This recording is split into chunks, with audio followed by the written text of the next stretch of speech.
Star Wars Episode 9 is going to be amazing, even if it's absolutely terrible. Today is Sunday, February 10th, and I'm making the prediction that when Episode 9 comes out later this year, that it'll be ranked by both critics and fans alike higher than any Star Wars film previously made. Let's look at the 4 main reasons I believe this prediction will prove true. Number 1, Episode 9 will be considered amazing because the last 2 films were so terrible. The number 1 biggest reason why fans especially will love Episode 9 is because the bar is low, and I mean really low. Episode 7 is generally considered by many fans not to be a good film. Across the board, it's viewed as a decent foundation for the sequel trilogy, but it's nothing special or particularly innovative. And Episode 8 had such a terrible storyline, I believe it may go down in history as one of the worst screenplays ever written as part of a major blockbuster series. Over a year after release, and we're still finding new problems with that storyline. And that's not just the fans, even the critics admitted how many issues it had. Interesting how they all gave it a C, at most a B rating, yet it's still 91% certified fresh though, isn't it?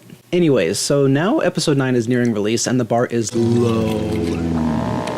Basically, as long as Episode 9 has a coherent story and fills in just a couple plot holes, it'll be considered a masterpiece by comparison. Number 2, Episode 9 is going to be amazing because Disney is going to promote the poodoo out of it. The Last Jedi underperformed. Badly. Worldwide, it made about $700 million less than The Force Awakens, and all the fans who hated it made a very vocal social media campaign against it. Then there was the fan-led movement to boycott Solo, which obviously worked. It didn't even make $400 million worldwide. And don't try to blame Solo's box office failure on losing sales to Infinity War. The 2 movies were separated by nearly 2 full weeks. Also, don't try to blame Solo's failure on fan exhaustion. Guys, Star Wars fans are the most inexhaustible fandom there is. It was a big deal when I realized my parents and all of their friends were taking the day off from work to go see it in theaters. Yeah. And I was like, wait, these people are adults with jobs and they're gonna skip out to go see a movie? So I wait in line a week before the movie comes out. 11 hours outside the theater a week before to buy our tickets, and it was an event. There were hundreds of people. It was the largest. Fan exhaustion is just a weak, completely made-up excuse to try to avoid publicly acknowledging that Disney has made a grievous mistake with the franchise. So when Episode 9 comes out, Disney is likely to try to improve ticket sales through an unprecedented advertising campaign that goes beyond anything we've seen Star Wars need in the past. I almost guarantee that every commercial we see for Episode 9 will say things like, Aquaman is making waves with critics. That's awesome. Aquaman is making waves with critics. Making waves with critics. Waves with critics. This is what film promoters do when they think a movie won't do well at the box office. Star Wars has never had to use the sleazy method of promoting movies, and I predict that we will be seeing this happen with Episode 9. So people will be going into this film having heard, critics and fans are going crazy for Star Wars Episode 9. They will hear this repeated over and over as Disney promotes it as a quality film across TV commercials, YouTube, social media, everywhere. But I tell you what, there will be lined around the building, guaranteed day after day for this one. It is Solo, a Star Wars story. And this potentially false promotion is going to work. People will think the film is better quality if prior to release all they see are ads saying how well made the film is. A good ad campaign dupes customers all the time. Companies influence your purchasing decisions every day.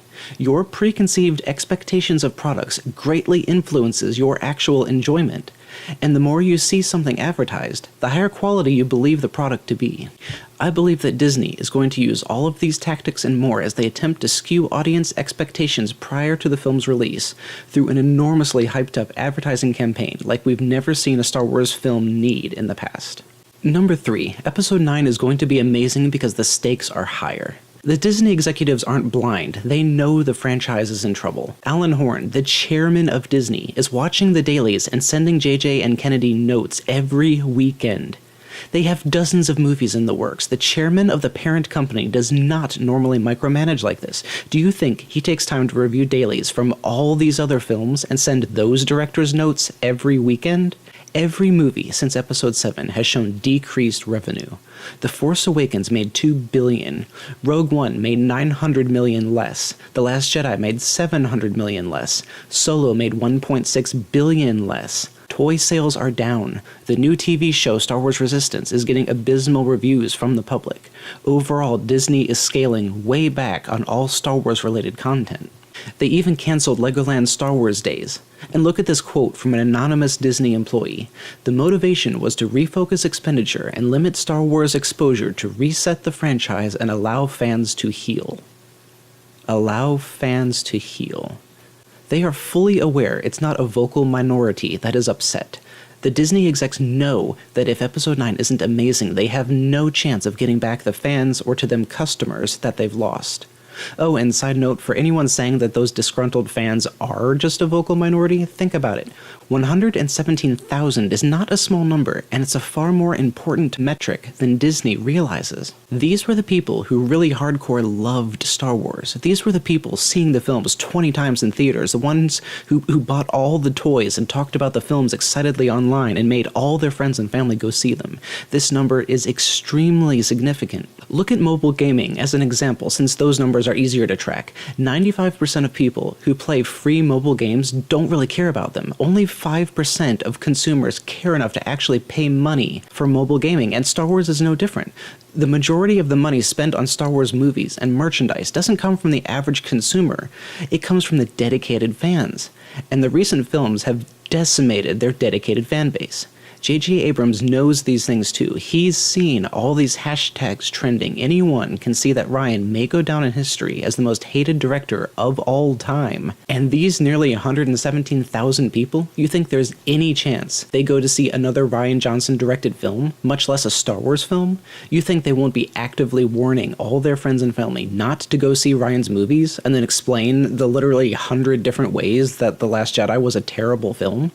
So JJ knows his own reputation is at stake with Episode 9, likely more than any film he's ever done. And considering how acclaimed a filmmaker he is, it's sad to point out that a majority of the sequel trilogy's problems originated with JJ in The Force Awakens.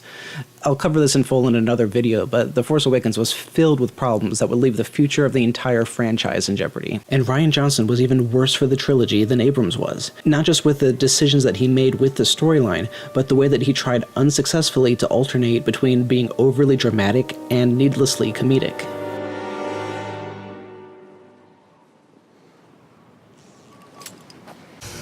I cannot be betrayed. I cannot be beaten. I see his mind. I see his every intent. Yes, I see him turning the lightsaber to strike true. And now, foolish child, he ignites it and kills his true enemy.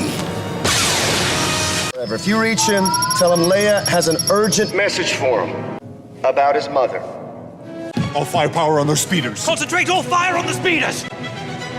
So if Episode 9 is amazing, it's not because of an engaging storyline that has built up over 2 films leading to an epic, memorable conclusion.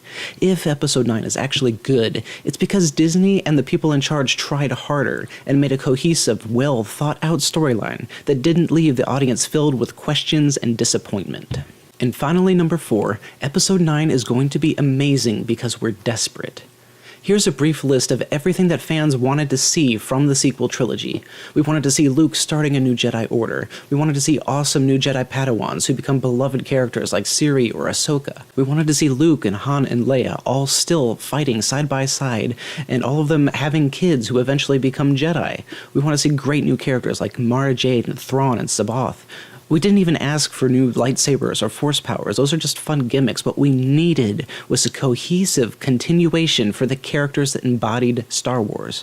Star Wars is Luke, Leia, and Han, with a huge emphasis on Luke, the Jedi, and the Force. We waited 32 years to see what our heroes would do next after the Emperor was defeated.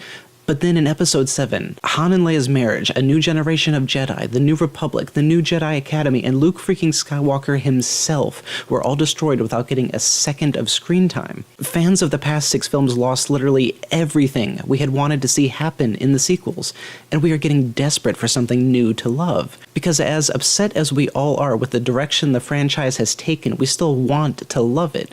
Many of us have been fans our whole lives. We've bought the merch, pretended to fight with lightsabers. Many of us have even made our own fan films. Cough, cough. And we don't want to give that up. We love this franchise, and if Disney gives us anything worth clinging to, disappointed fans are dying to come back. I will never train another generation of Jedi. I came to this island to die. It's time for the Jedi to end. Why? Leia sent me here with hope. If she was wrong, she deserves to know why. We all do.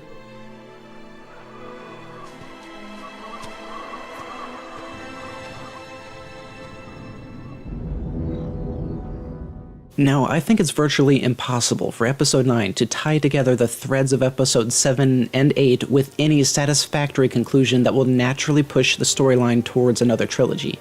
But if they give us anything that remotely looks like it has potential, I think Star Wars fans will flock back because we all have a desperate hope that our love for the franchise can be rekindled. In conclusion, when Episode 9 is released, I predict that it will be widely viewed as an amazing film, regardless of whether it's actually any good. The bar for quality is currently so low, anything mediocre will look amazing by comparison. Disney is going to spend unprecedented millions promoting that the film is amazing. There will be lined around the building, guaranteed day after day for this one. The stakes are higher than ever for the creative team, and fans are desperate for hope that the franchise still has a future. If she was wrong, she deserves to know why. We all do. So remember to very carefully judge for yourself not just Episode 9, but the rest of the movies coming down Disney's pipeline. Will The Mandalorian actually be good, or will it just look good because of how bad The Last Jedi was? Will the rebooted season of The Clone Wars actually be good, or will it just look good because of how bad The Resistance is?